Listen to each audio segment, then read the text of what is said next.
Hi, welcome back to another TerranScapes video.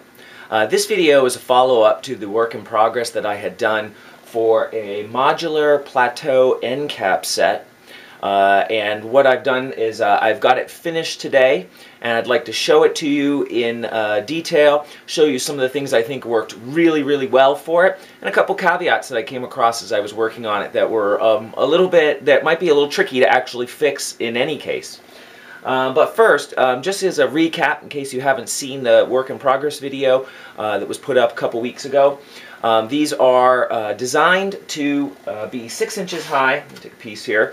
Designed to be 6 inches high, to have blank boards stacked behind them, and then have a finished board on top, so that you could create a large plateau on the table that is edged by pieces that transition down onto a finished table to expand the vertical height of play, or set up in case you're looking for, diorama type setups as well.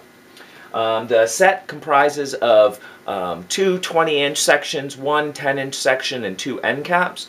Makes a total of 62 inches in length, and each of the pieces has been finished slightly differently, and I'm going to show you all of the pieces in the set in just a minute.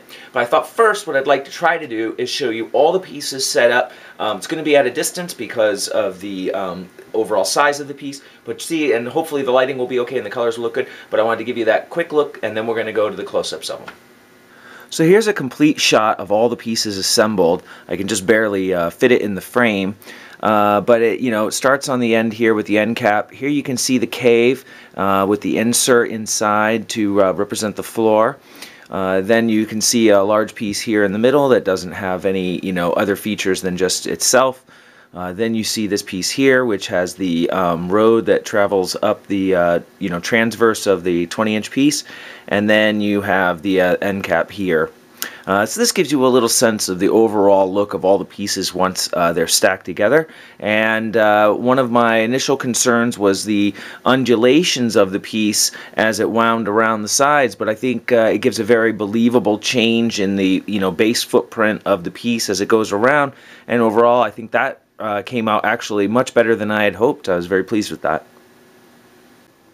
So here you can see a close-up of the boards, and let me just go over each of the boards individually first, and then we can talk about them as a set in their entirety in a minute. So first, taking a look at the boards, you can see that the the rocks now fairly seamlessly join with the sides of the foam due to the Sculptamold. I highly recommend Sculptamold if you haven't used it before. It's a paper mache type material that's crumbly, and maybe I'll do an intro video on it at some point in the future when I have a little more time. The other thing that I should mention about these is that the customer requested that they be finished to match as closely as possible to the verdant boards that these are going to be used with. So I did go back in and put some sand areas in and paint them to leave some broken areas up on the slope so that it has the nearly identical finishing technique to the open boards themselves. And then, well, let me show you the other boards first before I go ahead with talking more about this. Here you can see the cave entrance. The cave entrance, now you can see the rocking that I did around it a little more clearly. I picked out a couple pieces that I thought looked really nice to kind of frame the cave, and then finished it as I had finished the other pieces. The customer had requested a floor be placed in the cave, and the floor has, well, of course it's a little dark in there, but the floor is basically, and I'm going to paint this, I haven't finished this bottom yet, but it's a thin card of styrene, and I had to sand these grooves right here so this entire piece would sit flush on the table. And then I've gone in with some sand, trickled in the flock. Now this is going to be on a verdant board that's going to have the same flocking, so the seam is not going to be as noticeable, of course, as it's quite stark on the tabletop here. And then in the back, it has what's the word I'm looking for? The cavern type stones, and I'm going to show that hopefully in a little bit better angle with the pieces that from Dwarven Forge, having trouble here, the pieces from Dwarven Forge that this is supposed to match, and I'll show you that again in a minute or two. I did go back in, and I did open up this opening a little bit, though, so that it would be a little bit easier to reach in, so that you could pick out models and move them through the tunnel, as was discussed in the work in project video, work in progress, I should say. So that's the cave section. And then we have the road section here. And the road, as I stipulated, was just going to be a dirt road, flat, traveling up the slope as gradual as I can make it based on the 20-inch length. Again, see the work in progress video for more information on that. Blocked in some big rocks nearby, ran a little foliage along it, put in just a little bit of flock along the actual pathway, but not too much, and then otherwise finished it in a very similar style to the other pieces. The last pieces of note are the end caps, and the end caps now finished look like this. And so each of the end caps has, you know, slightly different arrangement of rocks and tapers with, you know, all of the sides having this template cut so that it'll, you know, seamlessly join with the pieces to form the overall layout. Now, a couple of interesting notes. One was that I wondered how the road would look placed up against, you know, one of these pieces, and when you step back, as you hopefully saw when I did the full view pullback, you know, actually it looks relatively natural, even though there appears to be a sharp cut here. I really like how the road kind of sticks out and then climbs up the hill, so that worked out better than I had hoped. And here you can see the road connected to another piece, just to give you another sense, and this makes kind of a nice little in cut here to show, you know, that you could get in on this piece so that then you could so that you could then climb it, and that worked out pretty well. So overall, I was pretty happy with the way the road came out. And now what I'd like to talk about is a little bit about the difficulty with the seams here. One of the things that I work really hard on is to try to reduce the appearance of seams at all possible. I mean, who doesn't try that with you know, modular boards of any kind? And one of the things I've noticed is that because these pieces are so long, and any you know, slight imperfection in the overall stacking, and by slight imperfection I mean, say, 1/16 of an inch, you know, maybe an 1/8 of an inch, but really we're talking like 1/16 of an inch, something like that, that it can produce a slight gap when they're put up to each other, because they have to produce a relatively flat back along the back side here. You can end up with, you know, some slight irregularities. So what I've done is I've tried to go in and hide those irregularities with a little additional foliage. And I've tried to be very careful, though, not to over foliage the seam so that it stands out because it's so dense with vegetation.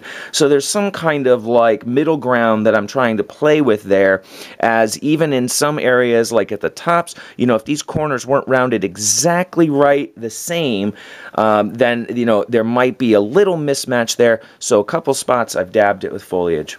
Now you might ask yourself, why, Mike, haven't you gone in and just sanded them all so that they'll be flush with each other? The main problem with that is that I'm going to end up chasing them forever. Because if I fix this join, then take this, move this, and put, say, an end cap against it, now I've got a new join that this has to match, and then I have to match this one to the other side, and all the pieces. And what happens is all of them are going to drift away from the center, basically from the norm of the original cut. So rather than start chasing that and ending up with some crazy irregularities that fit together on their own but won't match future pieces that are put together, I've decided instead to just try to minimize the appearance of them as much as possible by hiding the foliage. I'm going to have the customer set these up, I think, and get a sense of, once you have all the boards stacked behind it, you have the top boards on top, you know, how's that going to sit for those seams? It's a particularly unique challenge for these pieces, because not only are we working on, you know, having them square horizontally so that they butt up against each other, but we also need them square vertically so that they butt up against each other. So really we need 3 axes of squareness, and that's challenging with hand carved work. So it's you know, and in any of these cases where 1/16 of an inch is off, you know, then you're going to end up with, you know, something that doesn't quite sit exactly square in one of those dimensions. So I think this fix is pretty effective, but it's something that I realized as I was coming you know, to the conclusion of the project, that it's going to be something that'd be very difficult to get 100% perfect, although my skills at carving are constantly improving, so who knows over time. But you know, for right now, it's probably my biggest complaint about the project if I were to pick out anything that, you know, as I strive for, you know, 100% perfection, and it's probably 98%. So that gives you a sense of how the seams work and how the pieces come together. And the plan right now, depending on, you know, once this is reviewed and possibly done some test stackings with it against you know, some boards at the customer's location, I think that's my plan at the moment, although we're going to talk about that a little bit more, is then to construct a series of additional pieces that can then wrap around the table and construct a full plateau. And then there's potential for future plateaus, even so that they could be stackable. There's quite a few things under the discussion right now for the expansion of this project. So here you can see the back of the cave entrance, and there are several things to note about the cave entrance. First, as I mentioned before, I'd opened it up a little bit more than what I showed in the work in progress video, mainly because once I had put this piece up against the back, which is going to be the entrance to the Dwarven Forge section that the customer wants the cave to lead to, because these pieces right in here sit so high, it was kind of constricting my ability to get into the cave as it was cut previously. But now, you know, with a couple fingers, you can reach, you know, the midpoint of the cave fairly easily and be able to reach in there and grab a miniature and pull it out coming through. So you should have free access from both sides of the cave now for miniature movement. I cut the cave to be just on the inside walls of the Dwarven Forge piece so that it'll meet relatively seamlessly when you're looking at it from the sides here. And then the third most important part was trying to match the flooring of the cave to match the Dwarven Forge tiles. As I mentioned before, the Dwarven Forge tiles have a cavern floor kind of look, which has these ridges, irregular stones. And what I noticed actually once I started painting the other pieces that I used to, you know, kind of semi-match this, is that these have quite a bit of a rough texture, a little rougher than I originally expected. And that means that when you paint it, it's not going to have quite the same look because the tiles aren't going to have quite the same texture, and that affects particularly highlighting, as the light can reflect off of these pieces much more differently than the other ones. I also noticed when I was setting these up for this actual video segment that under these lights are KRT 5500, that's a color rendering temperature, which emulates daylight as closely as possible. And the color actually did not match as well as it looked under the regular lights that I use in the workshop.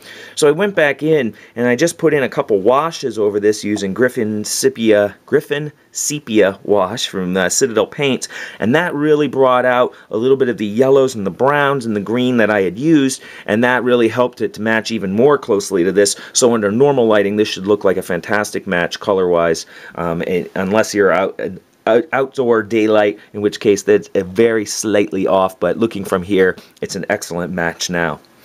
So that's some of the design constraints that was taken into account in the construction of the rear of the cave. So I hope you enjoyed this quick look at these finished pieces here. And of course, whenever the project moves forward and new pieces are constructed, I will be sure to post some videos of it so that you can follow along with the progress as it goes. And there's been some requests that I show a little more work in progress of some of these pieces. So perhaps what I'll do is perhaps do a work in progress where I show a little bit of the carving that I've been doing. I've been using the freehand router from the Hot Wire Foam Factory, and the freehand router did some very nice work on carving this hillside, and I've been really impressed with that tool. So if you haven't seen my review of the freehand router, you should check that out. There's a video on my channel that covers my introduction to it, and I'm going to be revisiting it in more detail in a video real soon. So thanks again for watching. Leave any comments down below. Email me, Mike at TerranScapes.com, and I'll talk to you real soon.